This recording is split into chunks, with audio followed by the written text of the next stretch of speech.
Hi అండి, welcome to Ramya kitchen. ఇవాటి వీడియోలో ఫేస్ క్రీమ్ చూపించబోతున్నానండి.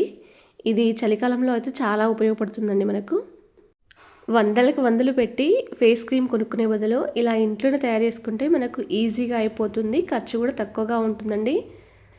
పైగా స్కిన్ కూడా చాలా బాగుంటుంది, స్మూత్గా ఉంటుందండి. ఎటువంటి కెమికల్స్ లేకుండా ఈజీగా వాడుకోవచ్చండి మనము ఇంట్లోనే. వీడియోను స్కిప్ చేయకుండా చూడండి, మీకు ఈజీగా అర్థమవుతుందండి. ఇప్పుడు ప్రాసెస్ ఏంటో చూద్దామండి. ఫస్ట్ బియ్యం తీసుకోండి. రేషన్ షాప్లో బియ్యం కాకుండా మనం ఇంట్లో నార్మల్గా వంట చేస్తాం కదండి, ఆ వంట బియ్యమే తీసేసుకోండి. మనం రేషన్ బియ్యంతో చేస్తే క్రీమ్ కూడా స్మూత్గా రాదు, మనకు బరకగా వస్తుందండి. ఇప్పుడు ఒక బౌల్ తీసుకొని దాంట్లోకి ఒక 4 టేబుల్ స్పూన్ల వరకు బియ్యం తీసుకోండి.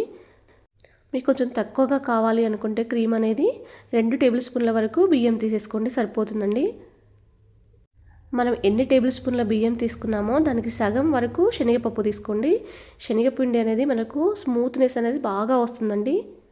నేను 4 టేబుల్ స్పూన్ల బియ్యానికి 2 టేబుల్ స్పూన్ల వరకు శనగపప్పు తీసుకొని 2 సార్లు బాగా వాష్ చేశానండి.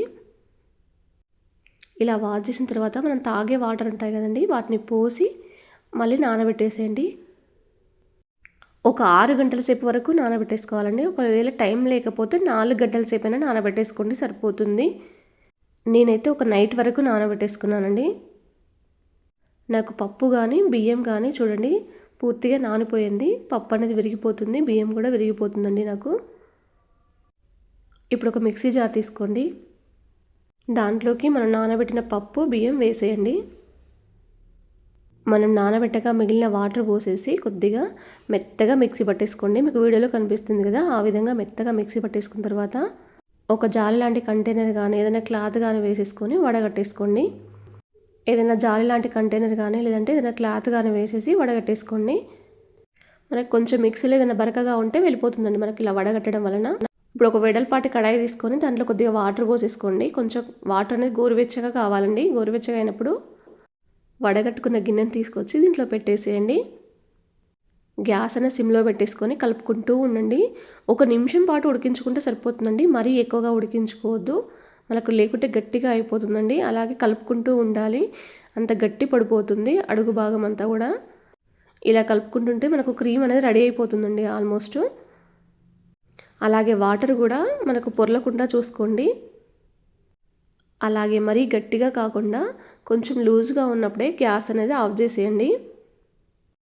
ఈ క్రీమ్ అనేది చేయడం ఈజీనండి, కొంచెం ఆవిరి మీద ఉడికించడమే కొంచెం కష్టంగా ఉంటుంది. ఇప్పుడు గిన్నెని బయటికి తీసేసి క్రీమ్ అంతా మిక్సీ జార్లో వేసేసుకోండి. కొంచెం గోరువెచ్చగా ఉన్నప్పుడే వేసుకుంటే పర్లేదండి.